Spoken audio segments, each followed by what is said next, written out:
안녕하세요. 테슬라 주주분들 어서오세요. 오늘은 단순히 테슬라 주가가 올랐다 내렸다 하는 시세 이야기도 중요하지만 텍사스 오스틴 도로 위에서 실제로 벌어지고 있는 무인주행, 그리고 월스트리트의 보수적인 금융권조차도 항복하게 만드는 테슬라의 기술적 진보, 중국 전기차 시장의 피 튀기는 전쟁터에서 테슬라가 승기를 잡은 배경까지 한번 알아보도록 하겠습니다. 구독, 좋아요, 알림 설정 꼭 부탁드리면서 바로 시작할게요. 요즘 뉴스 보셨나요? 이 텍사스 오스틴 도로 위에서 완전히 운전자가 없는 테슬라 모델 Y가 복잡한 시내를 자연스럽게 주행하는 영상이 포착됐습니다. 운전석, 조수석, 뒷좌석까지 사람 그림자도 없는데 핸들은 혼자 부드럽게 돌아가고 신호대기했다가 또 자연스럽게 출발하고 차선 변경도 사람처럼 매끄럽게 해냅니다. 테슬라 AI 총괄 엘루스 와미가 여기에 남긴 말은 단 3단어였죠. 드디어 시작이다. 이미 일론 머스크도 현재 탑승자 없이 FSD 테스트를 진행 중이다 라고 공식적으로 확인을 했습니다. 라이벌 회사들은 수천만에서 1억짜리의 라이다와 고가의 정밀지도 장비를 덕지덕지 붙여야 가능한 일을 테슬라는 똑같은 카메라 8개 달린 양산차, 거기에 소프트웨어 업데이트 한 번으로 해내고 있는 겁니다. 이게 바로 엔드-투-엔드 뉴럴넷의 힘입니다. 빨간불이면 멈춰라 라고 사람이 일일이 코딩하는 게 아니라 수백만 면 운정 데이터를 AI가 통째로 학습해서 이 상황에서 가장 안전한 행동을 스스로 판단해버리는 구조죠. 결국 지금 도로 위에 깔린 600만 대 이상의 테슬라 차량이 언제든 로보택시로 전환 가능한 잠재 자산이 되어가는 중입니다. 기술이 이렇게 좋아도 실제 탑승자가 불안하면 소용이 없겠죠. 그런데 이번에는 가장 보수적이었던 월가 매체인 바론스 기자가 직접 FSD 버전 14를 타보고 뭐라고 했느냐? 승객들이 내가 운전하는 것보다 FSD가 운전하는 걸 더 선호했다. 이 말이 굉장히 큽니다. 우리는 보통 기계가 운전하면 급브레이크, 어색한 차선 변경 때문에 손잡이를 꽉 쥐게 되는데 버전 14는 오히려 사람보다 부드럽고 자연스럽다는 평가가 나온 거죠. 즉, 자율주행이 이제 한번 타보는 신기한 기능이 아니라 피로를 줄여주고 시간을 돌려주는 서비스 단계로 넘어왔다고 보셔야 합니다. 이걸 금융권이 가만히 보고 있을 리가 없죠. 뱅크 오브 아메리카는 미국 로보택시 시장 규모를 앞으로 1조 달러, 약 1,400조 원으로 보고 있습니다. 여기서 핵심은 누가 먹느냐입니다. 우버, 리프트는 매출의 7-80%를 기사에게 줘야 하지만 테슬라 로보택시는 기사 인건비가 0원입니다. 전기료, 보험, 차량 유지비를 제외한 나머지는 테슬라와 차주 몫이 되는 구조죠. 이미 수백만 대의 차량, 압도적인 주행 데이터, 자체 보험까지 풀스택으로 갖추고 있는 회사는 지금 전 세계에서 테슬라 하나뿐입니다. 내가 자는 동안 내 차가 나가서 돈을 벌어오는 구조, 이제는 공상과학이 아니라 실제 엑셀로 수익 계산이 가능한 비즈니스가 된 거죠. 이제 시선을 중국으로 돌려볼게요. 중국 전기차 시장은 지난 2년 동안 완전 내전 상태였습니다. BYD, 니오, 샤오미 등 이 수십 개의 업체가 점유율 1% 더 먹겠다고 원가 이하 가격 경쟁, 보험 강매, 각종 꼼수로 난리가 났었죠. 차를 많이 팔수록 오히려 회사는 피를 보는 치킨 게임이었는데 최근 중국 정부가 여기에 제동을 걸었습니다. 원가 이하 덤핑 판매 금지, 가격, 스펙, 투명 공시 의무화, 나중에 숨겨진 수수료, 보험 강매 금지. 이 규제가 나온 직후 전문가들이 동시에 한 말이 있습니다. 이건 사실상 테슬라한테 유리한 룰이다. 테슬라는 처음부터 100% 온라인 직판으로 가격, 옵션, 인도 시기까지 모두 공개해왔고 딜러도 없고 숨겨진 비용도 없습니다. 이미 중국 정부가 요구하는 모범 답안대로 장사를 하던 회사가 테슬라였던 거죠. 반대로 경쟁사들은 딜러 구조를 뜯어 고쳐야 하죠. 꼼수로 챙기던 마진 다 포기해야 되고 결국 차량 가격을 올릴 수밖에 없고 그 순간 가만히 있던 테슬라의 가격 경쟁력은 상대적으로 상승합니다. 게다가 테슬라는 기가 캐스팅 등으로 업계 최고 수준의 원가 구조를 만들어둔 상태라 여유가 있습니다.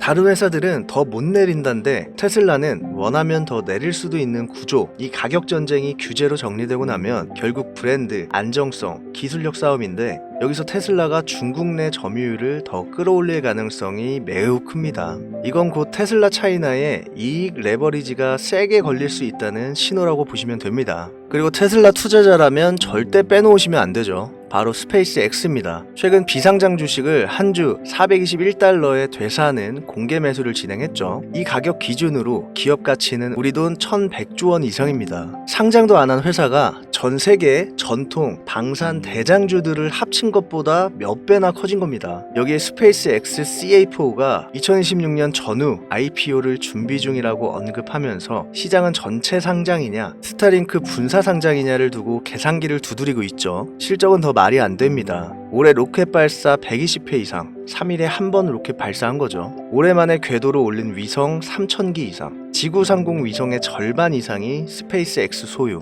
완전히 독주 구간입니다. 여기서 중요한 포인트가 하나 더 있는데, 머스크가 구상 중인 우주 데이터 센터, AI 데이터 센터의 가장 큰 문제는 전기랑 열이라고 말씀을 드렸죠. 그런데 우주는 24시간 태양광 발전 가능, 진공 상태라 열 방출에 유리, 이런 특성이 있습니다. 머스크의 그림은 간단합니다. 스페이스 X의 스타쉽이 대형 AI 서버 렉들을 싣고 우주로 쏜다. 궤도 위에 떠있는 우주 데이터 센터에서 태양광으로 전기를 공급받으며 연산을 돌린다. 지상 빅테크들은 전력 규제, 환경 규제에서 자유로운 이 우주 데이터 센터를 임대해서 쓰게 된다. 이렇게 되면 스페이스 X는 단순 운송회사가 아니라 우주 전력, 우주 데이터, 우주 부동산 인프라를 독점하는 플랫폼 기업이 됩니다. 테슬라의 FSD가 뇌라면 이 뇌가 동작하는 연산실과 전기 공급소를 우주에서 지어주는 몸통이 바로 이 스페이스 X인 셈이죠. 자, 지금까지 영상 보고 계신 분들이라면 이제 테슬라에 대한 의심들은 거의 다 내려놓으셨을 거라 믿습니다.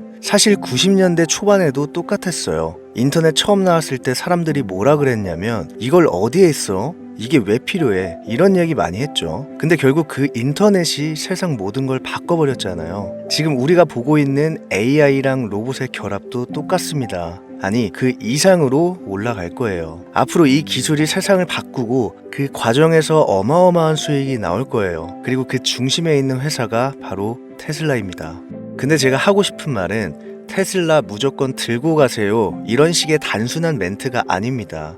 제가 말하는 테슬라는요, 앞으로 5년, 10년, 20년 동안 적게는 생활비에서 크게는 진짜 수십억까지 평생 우리 삶을 책임질 수 있는 자산으로 보셔야 한다는 거예요. 이건 그냥 한 번 사고 끝내는 종목이 아니라 평생 계좌 핵심 자산으로 가져가야 하는 종목입니다. 근데 또 현실적으로 생각해보면 지금 당장 매달 나가는 고정비, 애들 교육비, 생활비 이런 것도 해결해야 되잖아요. 그래서 필요한 게 뭐냐? 바로 포트폴리오입니다. 장기적으로 테슬라 같은 미래 자산을 가져가면서 단기적으로는 지금 내 시드를 빠르게 늘려줄 전략도 같이 가져가야 한다는 거죠. 근데 이 기준이 없으면 어떻게 돼요? 이 종목 좋다 그러면 사고, 저 종목 난리 나면 또 사고, 결국 세력들 물량 정리할 때 위에서 받아주고 시장이 빠질 때 공포 와서 밑에서 던지고, 이거 몇 년째 반복하시는 분들 분명 있으실 겁니다. 이 악순환 끊으시려면 무조건 공부하셔야 됩니다.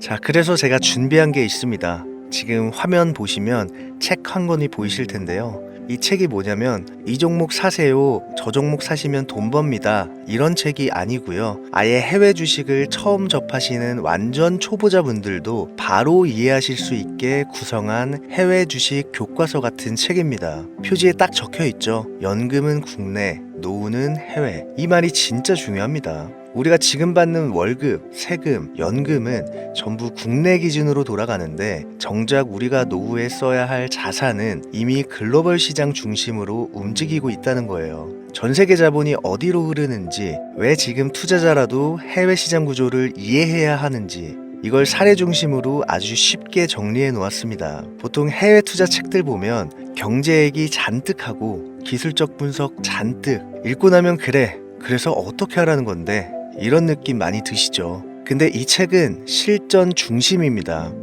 해외 주식 계좌는 어떻게 만드는지, 어떤 증권사를 쓰면 수수료가 유리한지, 환전은 어떻게 해야 돈이 덜 빠지는지, 그리고 첫 $10,000는 어떻게 채워갈지 그냥 따라하기처럼 단계별로 정확하게 정리해 놨습니다. 책 한 권 보면서 그냥 그대로 따라하시면 계좌 만들고 환전하고 종목 사고 팔고 직접 할 수 있게 만들어 드린 거예요. 그리고 중요한 포인트 하나, 이 책은 판매용이 아닙니다. 이건 저를 찾아와 주시는 우리 구독자분들께 드리는 선물이에요. 받는 방법은 진짜 간단합니다. 구독, 좋아요, 알림 설정 이 세 가지 눌러주시고 댓글에 노후 준비, 네 글자만 남겨주세요. 그러면 제가 한 분 한 분 이북 링크를 직접 답글로 달아드립니다. 근데 나는 댓글 쓰기 싫다, 계정 노출 싫다 하시면 여기 화면에 나오시는 제 직통번호입니다. 여기로 노후라고만 문자 보내주세요. 그러면 조용히 문자로만 링크 보내드리겠습니다. 댓글 필요 없습니다. 다만 구독, 좋아요, 알림 설정 이 세 가지는 꼭 좀 부탁드립니다. 그게 제가 이런 자료를 계속 만들 수 있는 힘이에요.